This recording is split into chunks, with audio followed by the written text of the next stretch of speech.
તો સમાચાર સુરતથી સામે આવ્યા છે। સુરતમાં નક્ષત્ર સેફ હાઉસ લોકર કૌભાંડમાં મોટો ખુલાસો થયો। લોકર તોડવાના કાવતરામાં 4 સામે ગુનો નોંધાયો। માલિક અને બંને પુત્રોની પોલીસે ધરપકડ કરી। 206 તોલા સોનાની ચોરી મામલે કાર્યવાહી। આપણી સાથે સંવાદદાતા સુરતથી દીપક રાય લાઈવ જોડાઈ ચૂક્યા છે। દીપક, આ લોકર તોડવાનો આખો મામલો સામે આવ્યો છે કૌભાંડનો, સમગ્ર મામલે કાર્યવાહી કરવામાં આવી છે, શું છે વિગત?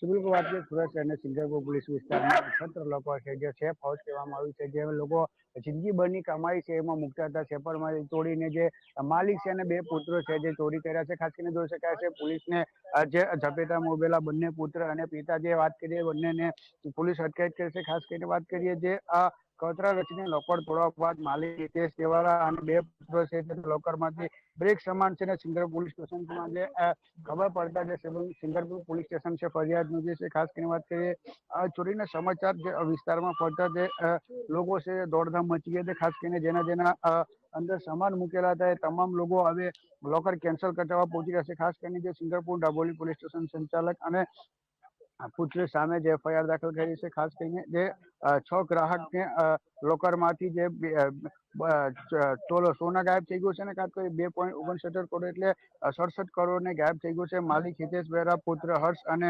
ક્રિષ્ને તેમજ લોકર બ્રેક કરીને આ ચોરીને ગુનો આચર્યો છે। ખાસ કરીને જે હિસાબે લોકો છે હવે પોતાના જે દાગીના સુરક્ષિત છે નહીં તે માટે ચકાસવા માટે ખાસ કરીને ત્યાં પહોંચી રહ્યા છે અને સમગ્ર મામલે જે શહેરમાં છે એ ભયનો માહોલ સર્જાયો છે। કેમ કે ખાસ કરીને વાત કરીએ જે હિસાબે આ લોકરમાંથી સામાન જતા જે લોકો જિંદગીભરની કમાઈ લોકરમાં મૂકતા હતા કચરા એમાં જે સેફ હાઉસ કરવામાં આવતું છે સેફ હાઉસમાં જ ચોરી થયું છે।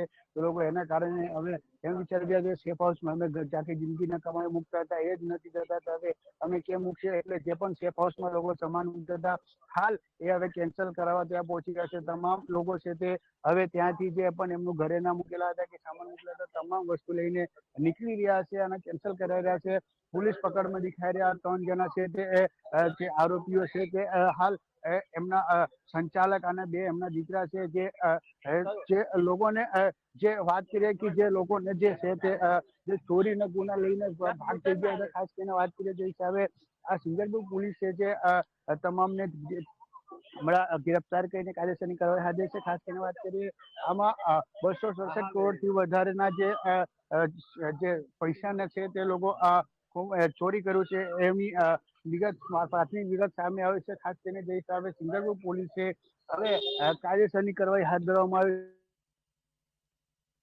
ખાસ કરીને આમાં ક્રાઇમ બ્રાન્ચ પણ સામેલ થવાની છે એવી પોલીસ દ્વારા કહેવામાં આવશે અને ખાસ કરીને જે હિસાબે હવે લોકો છે તે તમામ જે પણ લોકરમાં મૂકેલા સામાન છે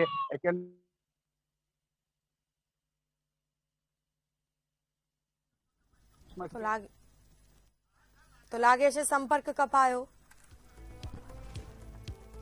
તો સુરતના નક્ષત્ર સેફ હાઉસ લોકર કૌભાંડમાં મોટો ખુલાસો થયો। લોકર તોડવાના કાવતરામાં 4 લોકો સામે ગુનો દાખલ।